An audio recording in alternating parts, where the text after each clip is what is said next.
Thank you for all joining us all today. So today we're going to be talking about how to create focus for your data quality strategy. So first couple of things, if you have any questions throughout the session, just post away into the little questions panel there in your control panel. So we'll try and answer those as we're going along, or maybe store them up for the end.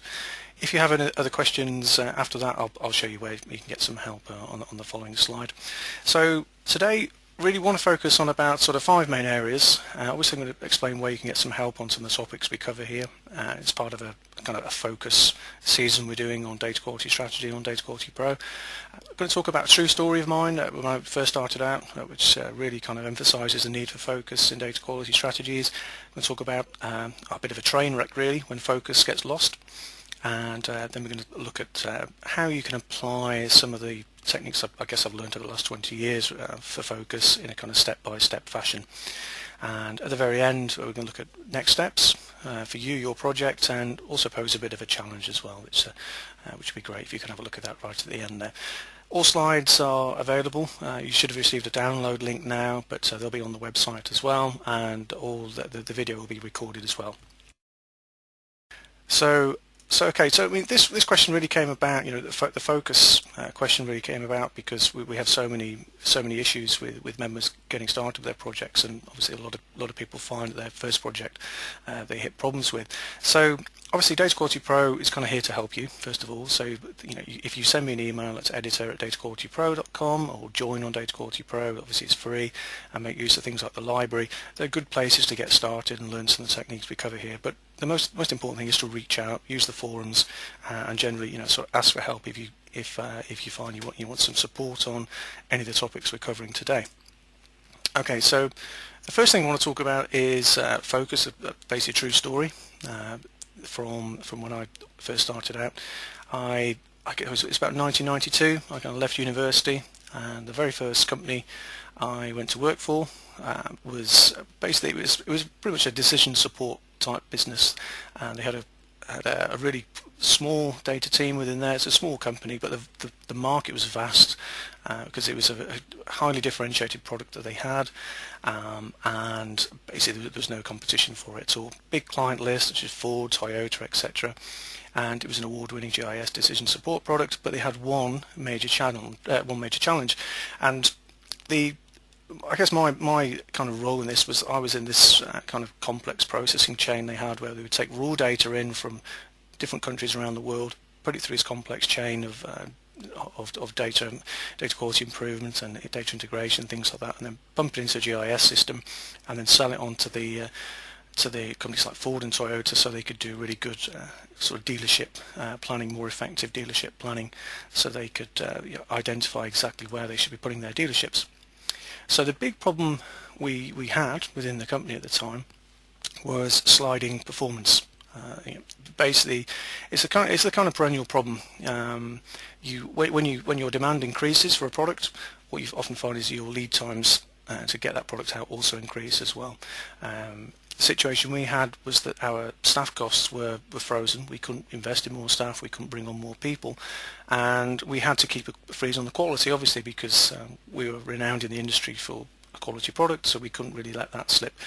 And other things were happening. Satisfaction was starting to drop a little bit. The employees were certainly getting a bit frustrated with the long hours, working weekends, trying to meet the demand, and customers were starting to get a little bit disgruntled as well.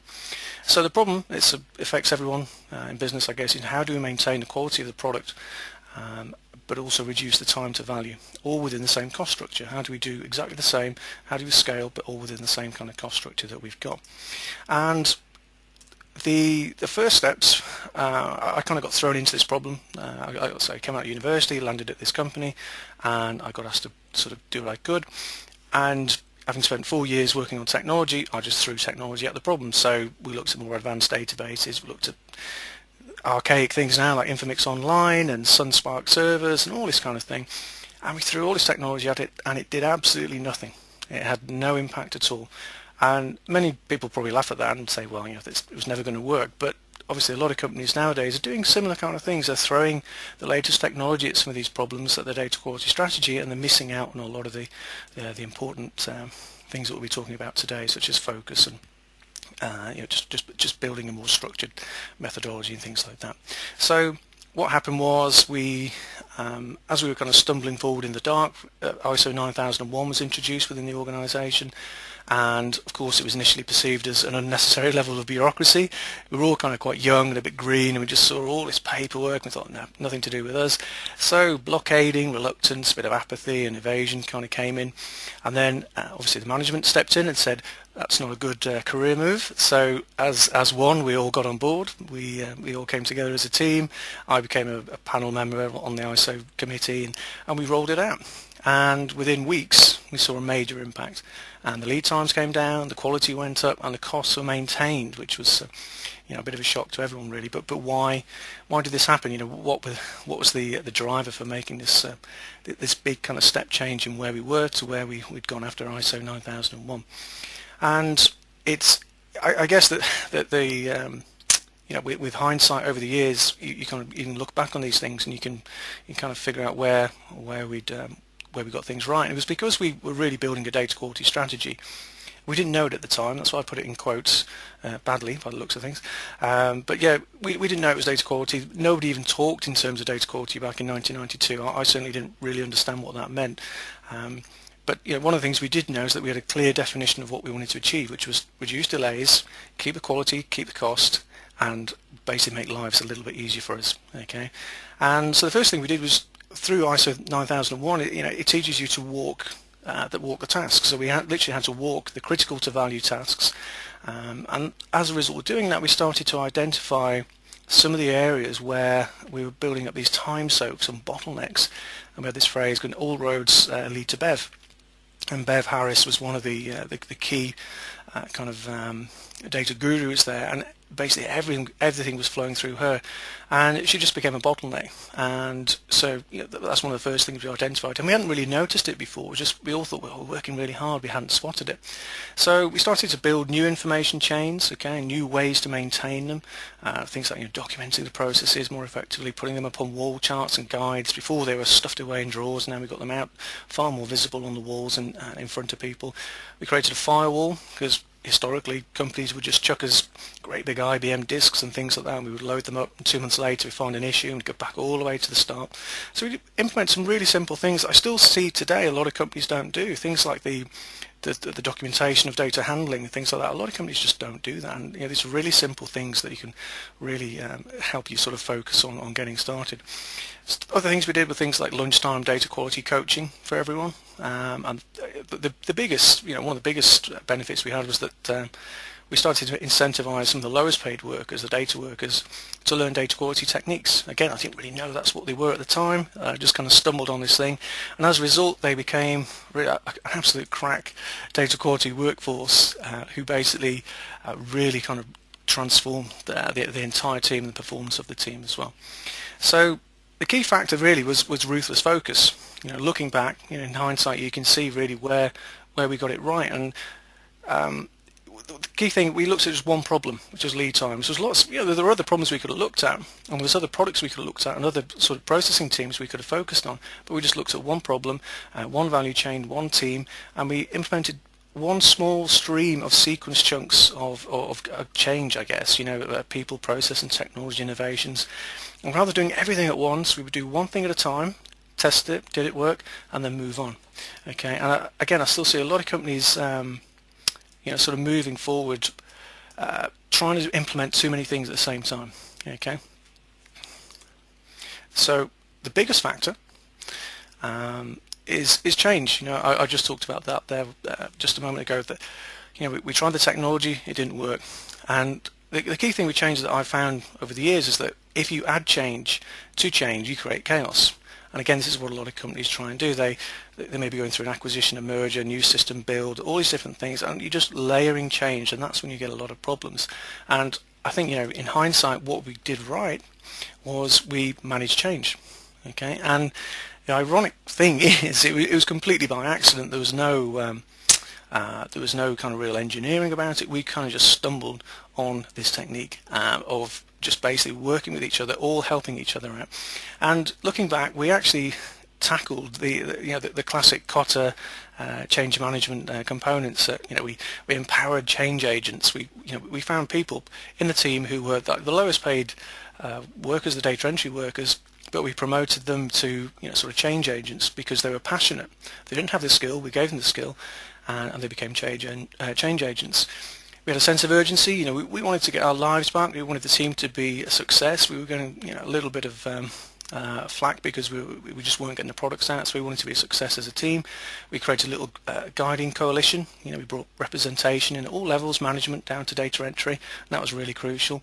We had a really simple vision. We communicated, over-communicated. If anything, every lunchtime we were doing briefings and workshops and little coaching sessions, and we started to remove some of the obstacles. We found that some of the managers were obstructing us in a couple of ways, or little power bases and things like that. And we just we resolved all those, got those out of the way, and created some short-term wins.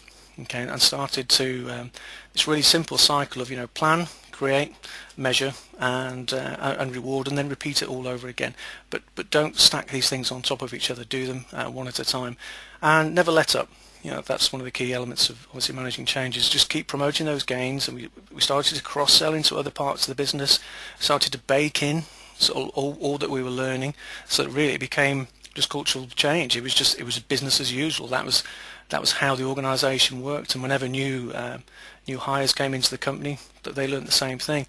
And the result, it was pretty spectacular, really, in terms of the impact that they had. Was that the lead time reduction came down by literally 80 to 90%. People always kind of snort when I say that, but it literally was. Where we would have several months effort to build a GIS system, we were getting it down to literally a week in some cases for some of the countries. One of the key things is the data entry staff became really highly paid workers. I still meet some of them now, and they're in high-flying city jobs in London, earning well over £100,000, and they started out as data entry workers on our team, and it's because we saw that spark in them and gave them that little bit of incentive to go on. The company became a world leader in the field that it was in. It was acquired, which was obviously a great exit for what the company founders wanted, but a lot of the staff were maintained as well. But the key thing was this culture of data quality. We really did transform it, but it was maintained as well. It stayed with it. It wasn't just a fad, a program change type of thing. It really did stay there. Okay, so we've got a few questions coming through. What I'll do is I will store those up and we'll cover those at the end. That's Marissa and Barry. Okay, if that's okay, guys, I'll focus on those at the end, because I think we've got a couple of similar ones coming through there. Okay, so that was a good example of a data quality strategy which goes right. Let's look at one which goes not so right. Okay, so this is where freemium just is not the best place to build a data quality strategy around. So this is what I call the doomed consulting model. Okay, I was working for an information management consultancy a few years ago now. They're kind of like an outsourcer as well, business process outsourcer, but they're very specialist in the field, and they're trying to gain entry into new markets, trying to gain entry into new clients, and the sales team came up with the idea of we can drive initial engagements by offering basically a no-risk rapid data quality assessment, linking the issues to business impact, bringing in really strong business domain expertise, demonstrating some value straight away to the business, and with obviously the incentive for the consultant company was to bring in some more consultants to support any changes that were required. As I said, it's free, so on paper it sounds a great deal to the client because it's no risk. All the risk was on the consulting company to find issues. Now, I guess over sort of 20 years you learn how to go into companies and find issues, often within hours, that have been there for years and no one spotted. And instantly we started finding wide-ranging issues, just major problems that just kind of, some of them were known, some of them were unknown, but we found them in areas such as billing. Okay, and they have things like they didn't really have a single customer views. They had no visibility of their top 10 customers, and we were able to give them that view quite quickly. Actually, they had big volumes of duplicates, which were creating a lot of excess discounting. So they would have 4 or 5 records for the same company offering the same discount strategy. So the company was laughing; they were getting discounts all over the place, and Administration costs, obviously due to duplication, so they were sending out repeat mailings and all that kind of standard data quality stuff you see. The textbook kind of DQ ROI cases there.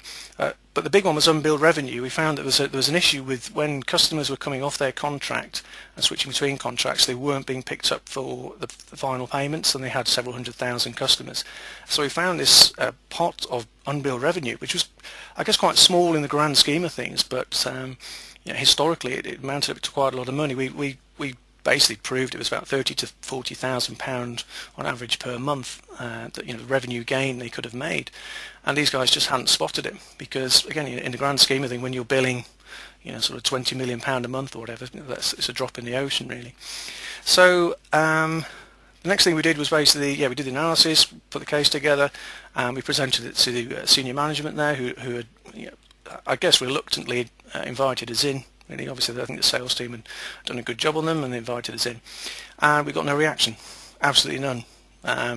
We demonstrated the financial impact, no reaction whatsoever. We gave them some really simple recommendations for moving forward, solving the single customer view problem, putting them in some new OSS and BSS type fixes that we use for other clients as well. No reaction. The sales guys did routine follow-ups. I did follow-ups. No reaction at all. There was just no desire to do anything on any of the problems we found. We used to. A few of the consultants all moved on, and every now and then we used to meet up and chat about why did nothing happen in that organisation. And I think the more you learn about things like change management and things like that, you kind of understand why. There's no sense of urgency, absolutely none at all.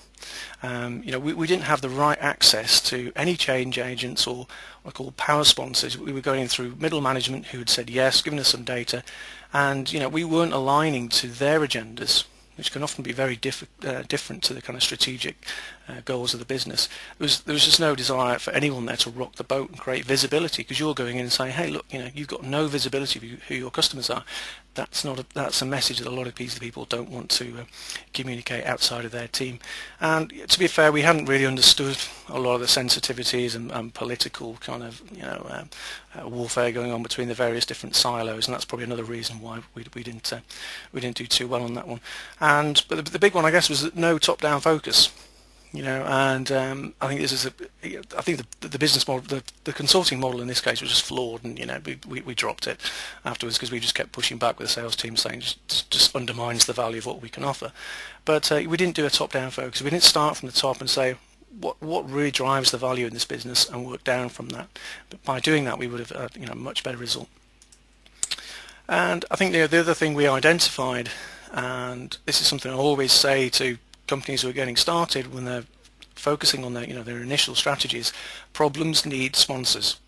Okay, this is if you ignore everything else from this session today, remember this one: every single problem needs a sponsor. Okay, you could find millions of problems, but unless it's someone who actually cares about it, you're kind of dead in the water. So you're really restricted. Some would say doomed. Without focus of, if you haven't got the focus of a sponsor, change agent. And there's three things I always think, I try and look for. Are they motivated? Are they movable? And are they measured? And by measured, I mean, do they have, are they measured on something that is strategic within the business, such as a financial focus, operational, process, customer, regulatory is a big one nowadays as well. So by obviously motivated is pretty self-explanatory. Some people just are not motivated to change the organisation. That's just not what they want to do. They just want to ride it out. Are they movable? Are they movable from where they are to where you'd like them to go? Are they open to change? Have they got a track record of implementing change within the company? And the other thing to remember as well, we kind of overlooked this on this particular assignment, was that personal and local agendas can kind of replace these company goals. So you could do all this goal tracking, but there may be some kind of self-preservation, risk aversion, power-based protection type things going on. And as a consultant coming into a company cold, these are the sort of things you need to sniff out quite quickly, because you can burn a huge amount of time doing great work and it's never going to amount to anything. And certainly as a when I launched my own business, this was the first thing I did, was just qualify out every single company who approached me, and I just turned down probably 90% of the work because you just knew you weren't connecting with a motivated, movable, and measured sponsor. There's just no point going forward. So those were some of the problems we experienced, and I guess the overall moral, based on this assignment and lots of other assignments I've been involved with since, is that discovering data defects in really short time frames it can be really, really simple. It's kind of like I've got a bit of a party trick where I can go into an organisation, I can find lots and lots of issues, and you speak to our members and they all say the same thing. It's finding issues isn't really a problem. Obviously, root causes, very important, and it can be obviously more difficult, but it's still achievable even in a tight time frame. Linking that to business impact, yeah, that can be tough, but again, still achievable. I often find building the business case is the fun part, and it can actually be the easiest part. When everything's laid out in front of you, the ROI can sometimes be quite self-explanatory, but none of this matters at all if there are no sponsors or change agents who are motivated, movable, and measured within your sphere of influence. Okay, if there's no one in your area who actually wants to do anything about this, you've either got to look in a different place, or in some cases you've got to look for a different career, because you're never going to get the change that you want as a practitioner. Okay, so the key then, I find, is that you need to identify these areas of opportunity within the organisation that are aligned to these sponsor agendas. So you've got to really map out these sponsors. And one of our members, Kathy, name escapes me now. So she basically spent literally like 2 years mapping out these sponsors, and that's the sort of devotion you need to go to sometimes, just to find the people who actually care. So when the right moment does appear, you can actually move forward. Okay, so, but how do you do this? How do you stack the deck in your favour? Okay, before sort of launching your main data quality strategy, if you like. Okay, so what I'm kind of proposing here is I guess like it's kind of like a step-by-step guide to applying focus. So there are essentially sort of we've got 5 main processes there. So you've got a discovery phase, RPM phase, which is rapid performance modelling. You've got an opportunity analysis phase, a DQ assessment phase, and then right at the end there we've got the rapid focused improvements. Okay, so we're not talking about huge, big, megalithic kind of programs. We're talking about very agile, very quick initiatives when you're starting out on your strategy. As you build, that might change, but initially that's the kind of process. And so I think the most important thing with this step-by-step approach is the discovery phase, really, right at the start. Trying to understand what is it that drives the attention of the board, the attention of the executives, the attention of senior management, because without a deep understanding of that, you're going to find that sometimes it's hard to protect the status of your project. I know projects teams which have been going for several years, delivering really good value, but then the focus of the board changes, and all of a sudden they're just out of favour. So it's really important to align to that, not just at the start, but all the way through as well.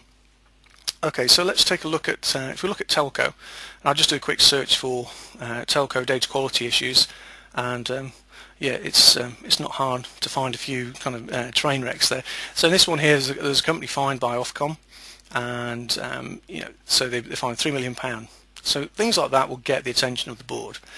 Okay, and there's always big issues like this in big organisations, regulatory issues and that kind of thing. So if you look at telco as an example, you've got things like average revenue per user. Okay, so these are the strategic valuation drivers we're talking about here. So these are the things that shareholders and the market value.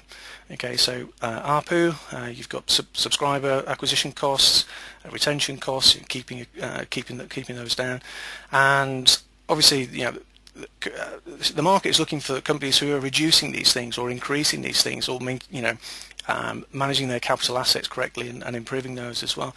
And these kind of filter down into, I guess, financial and operational and more sort of departmental goals as well. So it could be within a particular unit, you want to reduce customer complaints. That's the big thing that we've got to do, guys. We've really got to bring this down. The execs are getting battered by this. We've got to bring it down. Because, like I said before, the managers you're reporting into and your sponsors, they are now measured. These are the measures that that they have to focus on. Regulatory compliance, another big area, obviously, subscriber loss, customer churn, truck rolls. Obviously, talking about telco here, being time to repair. So these are sort of sub-level goals that align to your the big strategic valuation drivers that, again, have the visibility of the board. Okay, so how do you actually start, sort of going around finding these things? So the first thing you need to do is obviously link these corporate goals down to the local agendas. Now, this is where it gets quite interesting sometimes, because you often have conflicts. Okay, here's a good example here. We saw once that deduplication of customers. Okay, you think, well, that's a good thing. We need to have a much clearer view of how many customers we actually have. Okay, we get, well, that's great for average revenue per user, because if we bring that figure down and the revenue stays the same, all of a sudden we've shown that we've got more revenue. Great. But the problem is, in certain situations, that the company might be valued on the number of customers it has. So by implementing data quality, you can actually reduce the value of the company. And we've seen this in a couple of cases, So again, you have to think about what the local agendas are and some of those kind of more, the impact of what you're doing. Things like system modernization is a good example where, I've worked with companies who tried to collapse 50 systems into one because they want to lay off all the staff and they want to cut all those licenses, all that kind of legacy baggage. And but what you find is that the local teams don't want that to happen, and they basically blockading your move forward. So you have those kind of issues as well, and things like staff cuts, through greater automation and things like that. But do local managers want that to happen when they're incentivized in different ways? And it's really important to try and find these staff clashes. The goal clashes is good. You have the corporate goals, but then you have local agendas, and you need to kind of understand those, because you can spend like we did, several days and weeks hammering away trying to figure these out. And you just hit these collisions. So again, we need to find motivated, movable, and measured sponsors, and those who have a vested interest in what you're trying to improve. Okay, so I want to talk a little bit now about chains. Okay, and there's lots of different chains. This is probably the easiest way of explaining all the different things that link the value from the customer all the way through the organisation to the starting point. So customer requests a service. You have a chain of events and value which flows through the organisation back to that customer. And you have people like Michael Porter with Competitive Advantage, who's written a huge kind of text about the whole importance of value chains and things like this. But essentially they're quite simple, because they cover the major areas of your organisation, such as logistics, inbound and outbound logistics. You've got operations, marketing, sales, service. And you can literally just chart the value from the customer through the organisation and back to the customer. And then you have other things as well which kind of support the primary value chains. You've got HR, technology, procurement, but they're not generally on the critical path as much. And really what I tried to do when we're first doing the data quality strategy work is look at those 20% of segmented value chains. Okay, so we're looking at taking sort of slices of value chains within the organisation that drive, and this is where it's important, it's 80% of measures that are important to the business. It could be profits, it could be costs, it could be customer churn, it could be customer gains, new markets, revenues, delays, whatever it is. And if you've been thinking about who the sponsors are and what their kind of buttons are to press, it's a pretty good idea to start figuring out those segmentations. And the key there is that obviously you're starting already to really reduce your scope of work, because again, I guess my focus of data quality is don't do anything big, 6 months or anything like that. Try and do something in a week, 2 weeks, 3 weeks that can have an immediate impact and just get the ball rolling. Okay, and then build out your framework from there. So once you've kind of figured out those big value chains, it could be provisioning of service for broadband along this particular product line, something like that in telecoms. In pharmaceutical, it could be provisioning of a specific sort of medical device in a particular country, whatever it is, something that drives a lot of value and importance to the business. Focus on that. So the next we have to sort of drill down a little bit and come down to process chains, information chains. So you may have logistics. As you come down in the process chains, you look at the raw materials flowing into the firm and then the product coming out to the customer, and then we come down into the information layer where you have stock management systems, procurement systems, stock control, delivery, and really what we're trying to do is just build up this mapping out, and we're not trying to do something as robust and as lengthy as really detailed conceptual modeling and deep business analysis, things like this. It's very much a post it on the board, and just workshops and trying to figure out very, very quickly where the value is in a particular service, where is it flowing through the organisation. So on your initial, if you just pause for a moment here, so on your initial data quality strategy, you've got to knock it out the park. You've really got to demonstrate immediate value, because quite often you don't get a second chance. And I just want you to think, are you segmenting in this way? Are you thinking about, in every single element of what you're doing, are you thinking 80-20? What are those? Am I looking at 20% of something that is driving 80% of impacts on the organisation? Think about service lines, product lines, and find those sponsors who are committed to those kind of measures. And it's so many different areas where you can apply this. You can apply it in products and services. Obviously, find 80% of the billing complaints. I was looking the other day about the banks, and 50% of all banking complaints at the moment stem from one cause. Just one, and it's the same problem month after month after month. And you think, why aren't these guys actually solving this? Okay, so again, which of your customers generate 80% of sales? In the consulting assignment I talked about earlier, we found that 10% of customers they had, the big corporate customers, was generating 80 to 90% of all their sales. So and they'd spent a lot of time trying to clean up data in different areas across the whole board. You say, well, it's a waste of money. Go after where the money is and generate the most value. So obviously various different sort of Pareto things you can apply there, and you can apply this to data as well, because not all data is valuable. Use profiling techniques to find the data that is absolutely critical to the information chain and the process chain, and obviously the value chain up the organisation as well. And I was talking to someone the other day, because I said, I'm doing this presentation, and just asking for some feedback and their own experiences, and they said, well, the way to think about it when you're starting out is to think like a startup.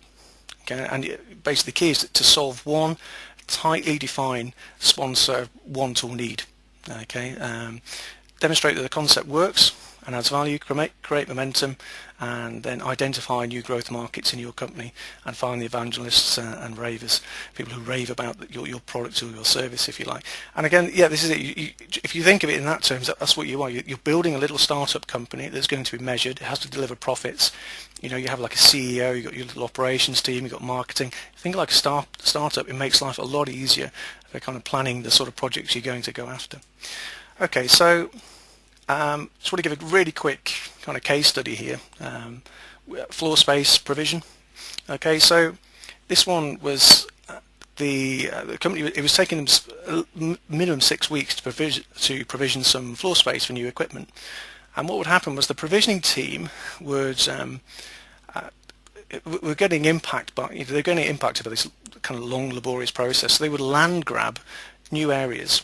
Okay, taking far more space than they actually needed to combat the delays, because they didn't want to find that they needed a few extra feet of space when they got on site to put a big generator in, and then have to wait another 6 weeks. They would take all this space, way more than needed, and this was creating unused pockets of space in the buildings, and that was increasing obviously things like capex and opex, because more engineers would have to come in, put in more equipment for ducting and power and things like that.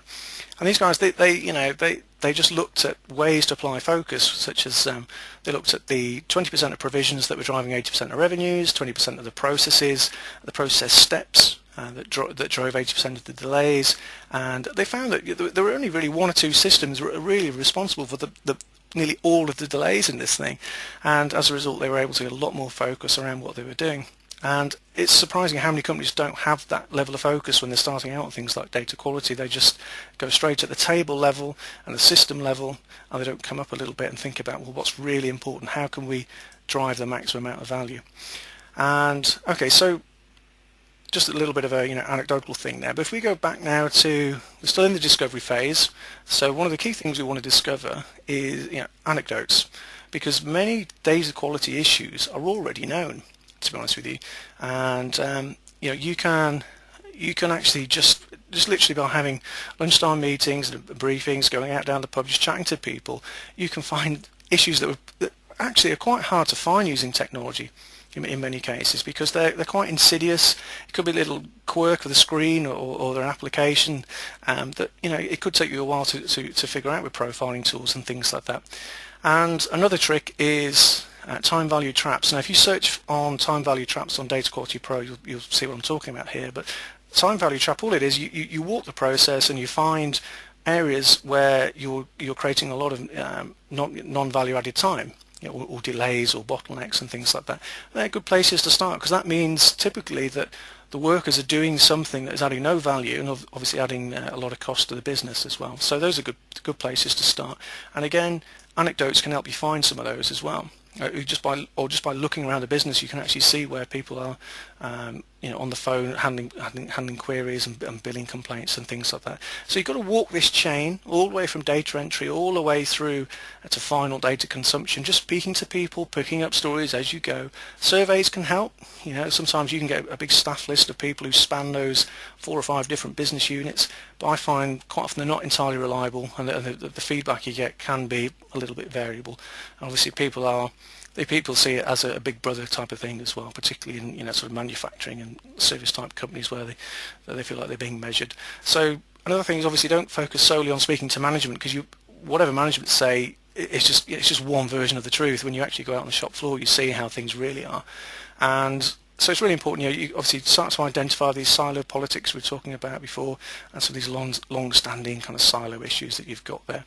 And obviously, again, by getting out and speaking to people, gathering anecdotes, you start to discover these local agendas, that counteract what the company's trying to do at a strategic level. There was a great one on Twitter the other day. A person was so angry with another department within their business, they came on Twitter full of expletives, said, I'm sick of working with this other department, why can't they solve their data quality issues? And that's the kind of mentality a lot of these companies, a lot of people have, is that they don't see the end game, they just see how data is impacting them. So trying to uncover some of those issues, because they will give you some really good starting points for your data quality strategy. Okay, so let's pause now and just have a think. So if you've been following this process now, you should have a pretty clear picture of your strategic goals that have executive attention. Okay, you should understand some of the changes in the business that align to those goals. You should have a pretty good idea of the sponsors who are in your, sphere of influence along those chains that are motivated, movable, and measurable. Okay, and and who want to improve the chains as well, obviously. And we should start to get a better picture of some of the hotspots of known data and process issues. Now, this doesn't have to be a 6-month exercise. In many cases, you can do this in 2 or 3 days. It's all about just bringing the scope down to just say like one product. Just think of one product in your organization that generates a lot of value, or one type of billing complaint, or just one thing, and just walk that process, find all the people that matter, and literally you can get started very, very quickly with a new data quality strategy. Okay, so the next step then is, and this is where we might need to take some things offline onto Data Quality Pro, because it's trying to consolidate sort of 20 years of experience down into what was probably going to be 10 minutes for this section is quite hard. But the step change I found in my consulting career was this thing called, I call an RPM, which is a rapid performance model. And a lot of people think, when I present these things, a lot of people think, wow, that seems really heavy, it's going to take a long time, we don't have the resources. It's actually quite straightforward if you've done it a few times, but it's the difference. It's made a huge difference, I found, in convincing organisations to move forward with data quality, and we'll get into that now. But there's 3 main areas to it. It's really about pulling in disparate data that's aligned to your chains, your information chains, your process chains, your value chains. It's building this rapid performance model, we'll talk about in a moment, and then it's about giving some decision support at the end. I mean, that's the key part, because quite often you will kind of come up with the answers. When you're doing data quality assessments, you've got all this really crazy metadata and graphs and things that the business doesn't understand, and it's almost as though you're pushing this information on them. By doing it this way, you're forcing the decision on them to take action. You're creating them a tool that they can use to kind of chart their own destiny, and that's really been the biggest difference that I've found in actually getting organisations to move forward. So, first of all, why do we kind of need this performance model? You know, what's the kind of business benefit for it? Well, I mean, I've got to say, in every single business, without exception, that they've lacked a real deep understanding, deep insight into the performance of their chains. No company I've ever met really has modelled and maintained their information chains. Okay, so when they have things like scrap and rework, they typically don't understand the costs of that applied to a particular product, or you know, the non-value added time applied to a particular segment. This data exists, but it's scattered around in lots of different systems, because in the day-to-day operations, it doesn't really need to be brought together, you know, because we've got lots of different silos all doing their thing. So we now have the technology to bring all this together. Okay, the same sort of technology you're going to use for projects downstream, such as matching and fuzzy matching and, you know, ETL and all that kind of thing, we can apply to building our rapid, you know, the rapid performance model. And the key is speed. You want to do this in day. I mean, literally, in many cases, I can do this in just a few hours. And we want to do this in days, not months. That's the key. If you think it's going to take several weeks, then you've got it wrong. Because the key is really focus on gathering these measures and segments that matter. Okay, so you're really looking for parts of the business where it's measures such as time, cost, material expense, things like this. You know, customer satisfaction, customer volumes, customer feedback, and things like that. You're trying to bring all these measures together in one place. And another thing is as well, a lot of businesses lack insight into the future performance. And so what I mean by this is that, you know, a lot of companies have no idea how many returns they have over time, and how that relates to staff costs, and how much does each return cost, the scrap and rework on that, is that going up, is that going down? They just don't have that visibility. The data's there, but because they're not incentivized to kind of pull it all together, they just don't do it. And we solve that problem for them with the RPM. And the key, obviously, is you want to give sponsors the ability to see not only obviously the future, but the past and the present as well. And that's when it starts to get exciting, because if you can show to the business, look, if we do nothing, this is what's going to happen. You know, it's up to you. You know, I'm just showing you what the situation is. The data is irrefutable. You can see the data. It all stands up. It's your decision now. You know, what do you want to do? Do you want to carry on the track we're going, which is obviously increased lead times and you know, more non-value added time, more staff costs, or should we try and do something about it, and let's do something small, focused, and see if we can improve. So at this point, I generally get asked loads and loads of technology questions, such as which data integration tool do you use, which visualization platforms you use, you know, which fuzzy cleansing tool. Well, you know, you do need these kind of tools. You need like a very simple ETL tool. Quite often you can do it with scripts, but you know, if you're trying to go for speed, then, you know, an ETL tool is a good idea. You need data matching and linkage tools, discovery profiling, and you need a repository to kind of put all this information together, so you can put your visualization tool on top, and your analytics products on top.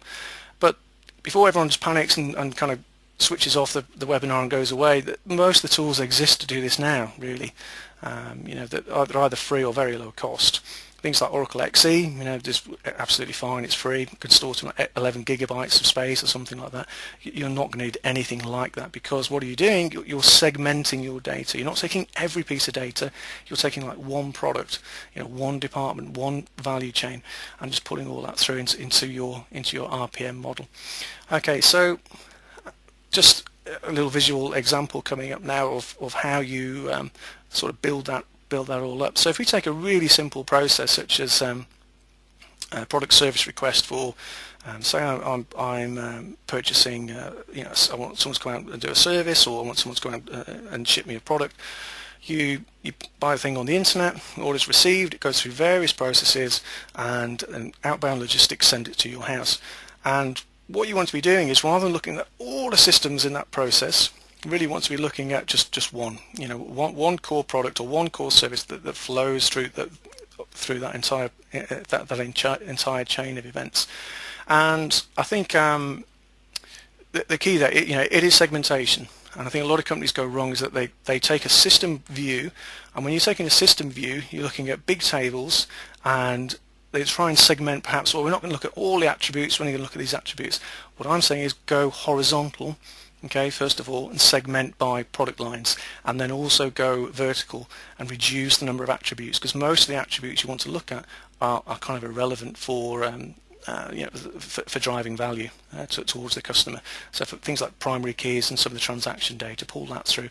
And really what you want to do is you build up a model. We do a lot of whiteboard sessions when I used to do this in the past, where we would say, okay, what do we want to know about? We want to know about staff costs. We want to know about the cost of sending someone out in a car or a truck. We want to know about the cost of petrol, all these different kind of measures that align to something the organisation's worried about, such as the cost of customer retention and things like that. And you pull all this data into your RPM model, okay? And really what you're doing, you're getting into the art of storytelling. Okay, that's essentially what it is. You're trying to build models that tell a story, and that's really if you can tell a story, and if you can help your sponsors find their own stories within the data, you've done your job. Okay, that's what the RPM is really all about. Okay, so some of the outputs of your RPM, some of the things you're going to find from this will be which systems and functions to look at, which user groups to bring into further workshops for some of these later stages, which goals will the data enable you to align to, and then obviously if you've done your sponsor mapping before, you get some visibility of which sponsor is going to be kind of turned on to the sort of issues you're finding, and obviously past, present and future performance by a segmentation of relevance. That's really important there. And obviously the key to all of this, because the next phase is coming up with data quality assessments, things like that, is where will your data quality improvement have the most impact? And one kind of case study was an organisation who spent months cleaning up billing data, and I kind of said to them, well, this is great, but the customer's been impacted now.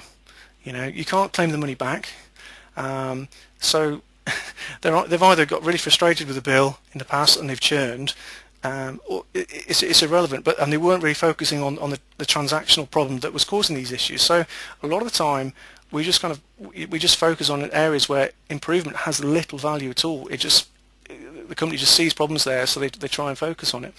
So step 3 is the next logical step, which is, okay, you've got the value chain understood, you've got the process chain, the information chain. We now need to pull that information into our data quality assessment tool, and you don't really need to go out and buy a huge big platform for this. Quite often, because you've segmented the data so much, you can use kind of off-the-shelf free profiling tools. We feature quite a few of them on Data Quality Pro. Sometimes you can use scripts, just to apply some basic measures. And again, you're not looking to pull in every single piece of data. You're just looking for the early markers that show there's some issues. Okay, you want to find stories that you can present back to the board or your sponsors. Okay, so we're pulling all this data in here into our data quality assessment tool. You can of course take the data you put into your RPM model, but the challenge there obviously is that data might be a little bit stale now. It might be from a couple of weeks ago, and we're really keen to see what's happening right now within the business. So you're always better off really taking data from live systems as much as you can, and it's just easier that way to have that kind of process in place, because you'll obviously start to take data from live systems as you get into the improvement phase anyway. So some important things to remember on this phase is that it's really important to assess the data quality really by the business segmentation. And what I mean by this is that if you sit in on most presentations with data quality vendors quite often, and also sort of consultants that I've worked with, they tend to focus a little bit too much on the data, which is understandable because data quality is about data and all this kind of thing. But they show you reams and reams of profiling stats, and this gets aggregated up to table level, but it's irrelevant to most business people. Okay, now the trick is to link your data quality measures to your business data and just overlay that. So overlay those metrics actually on the business data itself. And because you've got your RPM, you can do that. So things like instead of just saying we've got 90% completeness in this table, which could be such a product table. how about saying, well, across this supply line or this product line or this team or this particular process chain, we have these types of data quality defects. All of a sudden, people sit up because they have ownership over that supply line. They don't necessarily, ownership over data and tables is very woolly, but ownership over a business segment, it is people sit up and they start to panic and they start to think about how can we actually resolve this because I don't want to lose my job. Okay, and if you've built your RPM, this is actually quite a simple process because all that data is already there. It's just a case of linking it together. So you have to integrate the RPM, integrate the data quality model, and some DQ tools expose the underlying model, others don't. Sometimes you have to export the data out and things like that. So just think about how you're going to bring those together. But generally, it's not that hard to do this. And again, what I'm talking about here can actually be done in a typical short consulting assignment, typically sort of 3 to 5 days. We're not talking weeks and weeks here. So really what this enables us to do, is to move, help the sponsor go from goal, strategic goal, those things we were talking about before, so revenue per user, type, those type of things, all the way down to data quality. Okay, and again, by putting the visualization layer on there, we can go back in time. So we can kind of say, okay, a year ago, how many products were we provisioning each month? Okay, and has that gone up or down? Is there any correlation there with the data quality issues we're seeing? And there's one really good example with, I think it was BT that I saw, where they built this really quite simple process in the end, which exactly like this. They modeled the business, they linked to the data quality measures, and they created a simple dashboard that saved them millions of pounds in the first year because they were provisioning equipment, and some of the equipment was falling out of the chain, and the equipment was very expensive. And they just tracked this, and what they could see was when a developer had made a change, all of a sudden the costs went up, the provisioning costs went up, and the data quality defects went up as well. And the key thing is both of those things came through together, that they're on the same dashboard. And if you're not doing that, then you're missing a trick, because that is the way to get the business to sit up. Okay, so bring the business data and the data quality metrics together. So okay, most DQ tools still they still focus a little bit on presenting the data quality performance, the profiling attributes and things like that, and we need to move a little bit beyond that and visualize the business metrics. Okay, and the way you do that is just integrating the business data with the data quality metrics. Actually quite straightforward. So the next thing we want to look at is, we found all these different issues through our DQ assessment, and the next thing is obviously to present those back to the business. So what we call opportunity analysis, and this is the real fun bit. This is the bit I absolutely love, this bit, because it's kind of, you're at the end game, and it's quite satisfying to sit there and just let this process run its course, because you really have no idea in many cases how this is going to go, and it's quite good fun. So the idea is announce the opportunity for this kind of interactive review via your rapid performance model, and pull together cross-unit representation, different sponsors, and say, we're holding a workshop, we found a few things in your business area, do you want to come and have a look at it? And the key thing is, don't spend days and weeks determining which things to go for, because what you think never really kind of pans out. What you choose can change. So I've been in a couple of situations where I've spent days and days and days building all this documentation and reports and things, and you've gone in there within seconds, the business has said, wow, we've got these other issues, focus on those. So you want to present the findings in an interactive kind of workshop. Drop the PowerPoint. The last thing you want to be doing is going through 200 slides of every single issue you found, and believe me, I've seen a few companies do that. And the key for me, again, a turning point in my kind of consulting career was to use a visualization tool. It's the most important data quality tool I've ever used. It just completely transformed the relationship I had with customers, and the value to them as well, and obviously getting them to sign up to further work. And build that visualization tool, integrate it with the RPM model, and integrate it with the DQ layer, and it just has a massive impact. Massive. And I can talk offline to people about how we actually did that and things like that. I'm not a consultant anymore, so I'm not really pitching my services or anything, but I can explain how I've done it. So, okay, so what's great is, don't be surprised to see really heated exchanges, and slanging matches as well. We've had the whole thing. We've had people banging their hands on the table, fireworks, the whole thing, because all of a sudden you're kind of giving people a view that they've never ever had before. You're showing them lead times and stock returns and all these different things, and quite often people just don't have this visibility because all this data is scattered all over the organisation. And the key thing is just sit back and let these guys hammer it out, okay? Because you can't steer too much. You've just got to give them the information they need, or if you can't get it, get someone to go out the room and find it quite quickly, because you want to resolve these issues as much as possible in that workshop.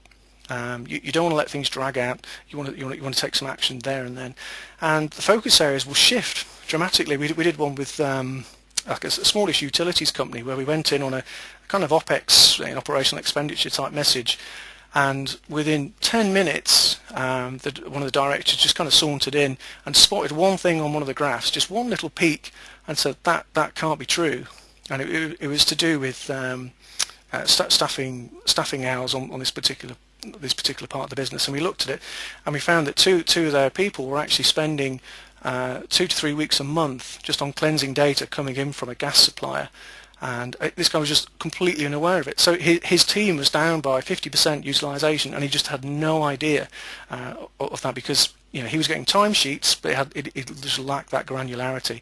So things like that happen, and all of a sudden all the things you thought were going to kind of fall out of this meeting completely changed. But this is all good. It's all good stuff, and you want to document all the different politics and all the different people in the room. Identify the change agents. Okay, identify those new sponsors you're probably going to work with. You might have a sponsor in mind for the initial strategy, but then you might want to build on that and work with some other people as well. Again, don't steer. Give them the controls. I go through the dashboard and I just turn it around and I give it to each different sponsor and let them take the steer and let them play around with it, because they'll find things that you just can't spot because it's not your business. They live and breathe this business, and they can spot these issues straight away. So okay, so step 5, you've done the opportunity analysis. There's been lots of arguments, lots of table banging in many cases, but the key thing is there's generally action. It's very rare when you got to that point. If you've done everything on those earlier steps, it's rare for someone to say, let's just ignore all this then, because you've given them that view of the future they never had. You can show them defects rising, you can show them lead times rising by product line. These things just get lost in the grand picture of the measures they typically get on their reports every month. So you should have now some kind of sponsor support, which is critical. If you don't have that, go back and go through the process again. Don't try and sort of muddle your way through. Some people do have success with that, but in my experience, particularly as a consultant, you want to have that support on board. You should have some insight into the greatest areas of impact. You should have some good understanding of user groups who you need to be working with. You've got some great data already. You should have some good insight into root causes. Information chains, you should have those mapped out.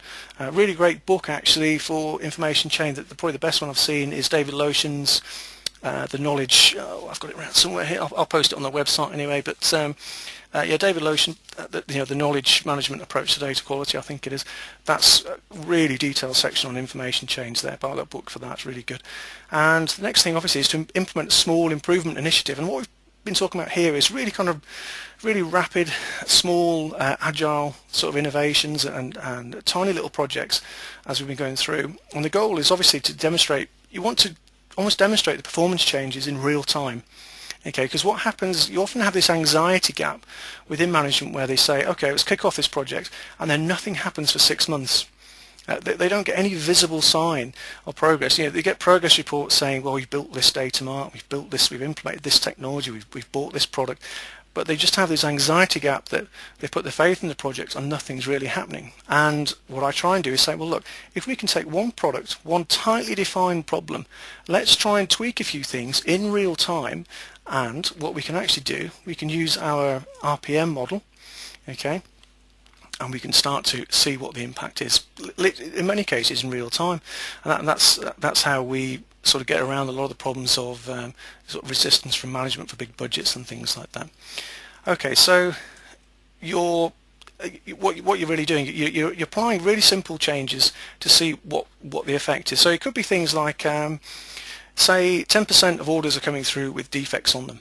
Okay, so what you might say is, well, not all of those orders really drive a lot of value. So let's pick, say, the 20% of orders that drive 80% of costs or 80% of revenue or whatever, and just focus on getting them absolutely clean. And there's one company I know who, it was a fairly small company, he was a managing director. He hired his son over Christmas, his son was at university, he was off, and he just said, right, for 2 weeks I want you to sit and watch all these orders coming in from the suppliers, and I just follow these simple rules. I want to make sure that none of them go out to our provisioning with any defects on. And he could literally sit there and just watch and look at the measures and just see how that impacted the business. And that was like startling. He just hadn't been able to do that before.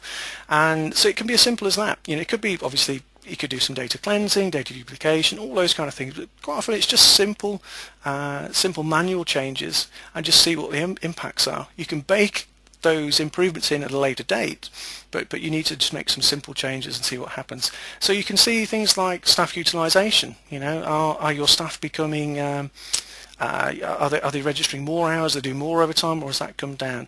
Lead times, is that going up? Now again, all the data is in your RPM. You might not have had this information before, but you have it now. And things like resourcing costs, are they coming down, and things like this. But you've got to be wary of skew, because sometimes you think that holiday season and Christmas and things like that, you can have increased demand, reduced demand. So just make sure you're applying like for like measures there. So, but one of the key things here to get over, and it's a bit of a mind change, is that failure is part of the process. Okay, you just got to learn to fail a lot faster, because you will try and do some things and just nothing happens. Okay, and this is why it's important not to spend 6 months building a huge, big, complex process improvement, change management type process, all this kind of thing. You focus on one clear problem and just see what the impact is straight away. And then, if it works, okay, try and apply that to different areas and just see what kind of impact you have there. Don't try and boil the ocean. So, after the reviewing the performance, I guess obviously you get into kind of next steps and growing your strategy, and so really you're trying to expand the improvements you've made, the things you've seen work, into new segments, new product lines, new parts of the business, new value chains, and and just focus on really simple improvements. Again, don't boil the ocean, just focus on some small areas. Expand what is essentially a pilot process, start to build that into more of a corporate framework, maybe look at things like a centre of excellence and a central capability within the organisation. So again, you want to keep the costs down. One telco in London, I found that they had 3 different data quality teams, all using different technology and practices and things like this. So figure out how you can take what works, build it into one unit, and offer that unit as a service to the rest of the organisation.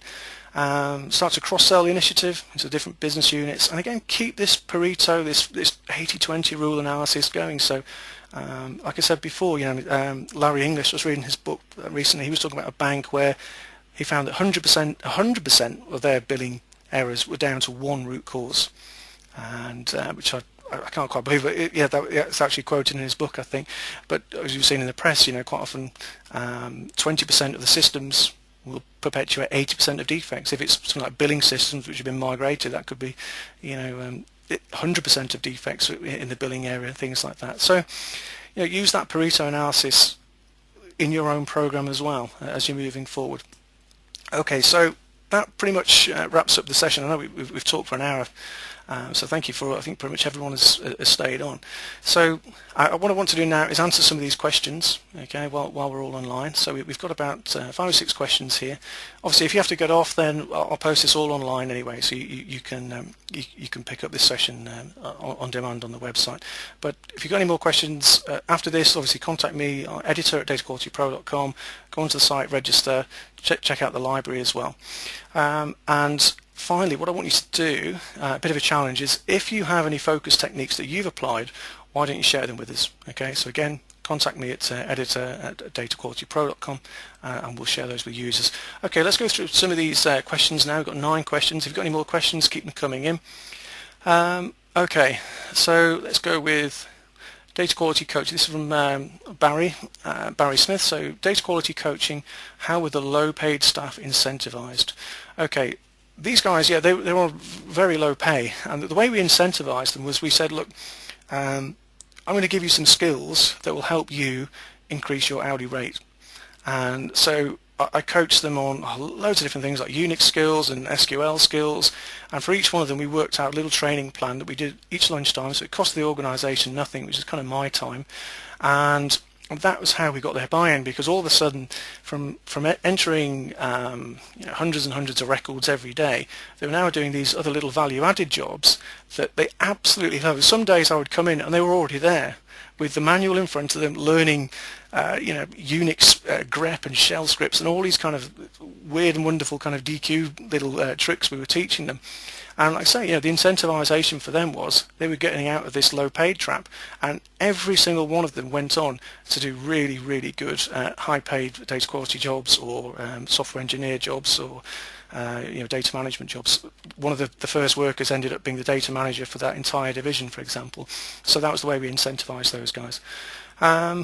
Okay, so another question here from Marissa. Hi Marissa, who's the type and level of people included in the lunchtime sessions? So I just talked about, I think we answered that one. So they were data entry workers predominantly. We did invite management in as well to give them some briefings on sort of basic data quality things, but essentially they were data entry people, basically the lowest paid people in the company, and again that's how we got them to attend. They were going to learn new skills to get them out of the kind of data entry trap that they were in. Okay, so another one by Marissa. So what if you're appointed to a position because of a regulatory tick in the box, but senior executive don't care about it? Okay, so we see this a lot on things like Solvency II, for example, and Basel and all these type of initiatives. And the key thing is to look at how what you're doing for regulatory applies to things like OPEX, CAPEX, other kind of strategic goals. Because let's take an example. Solvency II requires a lot more transparency over the quality of data. So it requires you to understand things like information chains, process chains, how data is flowing through the organisation, and the quality levels within it. All of the techniques we've talked about today apply as well. So you can take the exact same models. If you're building those rapid performance models and you're linking those you're linking your business data to data quality metrics and things like that, you can go anywhere you want with that. It doesn't have to be regulatory. It could be scrap and rework. It could be like say risk and compliance. It could be operational expenditure. It's just about pulling different measures together and reporting back on it. And so yeah, lots of different areas where you can go which don't really comply to the regulatory, but but it gives you some ideas there of how you can extend your reach in that regulatory role.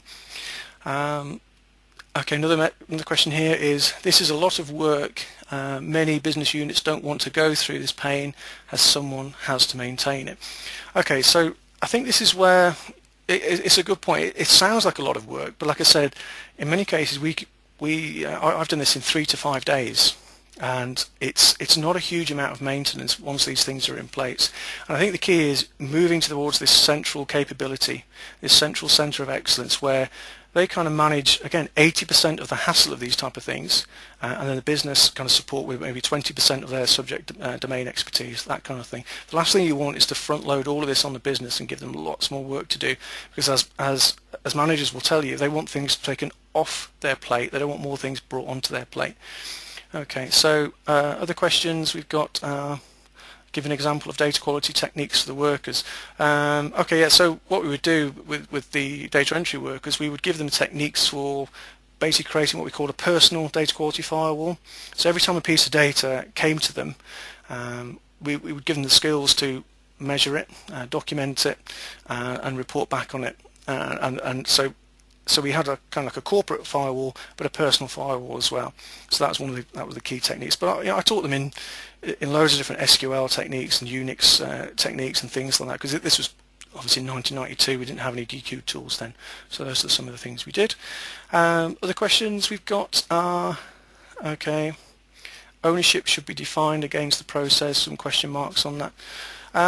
Well, I mean, ownership is a tricky one, because you've got ownership, you've got accountability, responsibility, all those different things. It's really about understanding how ownership is defined within your organisation, and it will differ. Sometimes it's by business unit, sometimes it's by product line, but there's no point coming up with a strategy for linking data quality to something that doesn't have an owner. So it's really about defining and obviously discovering what the ownership looks like in the organisation and finding data quality issues and performance issues that relate to that one, to relate to those ownership sort of characteristics you have there. So I think we've pretty much covered all of the questions which have come in. Okay, if you've got any more, obviously just send them to me at editor@dataqualitypro.com. But I think, unless we have any more, that's pretty much everything for today. Like I say, this is a series that we're doing on focus, so if you have any sort of tips and techniques that you use to create focus, then send them in. And yeah, we'll be posting more insights from some of our members over the coming weeks. But thank you all for coming on today, and I'll catch you all on the next webinar. Thank you very much.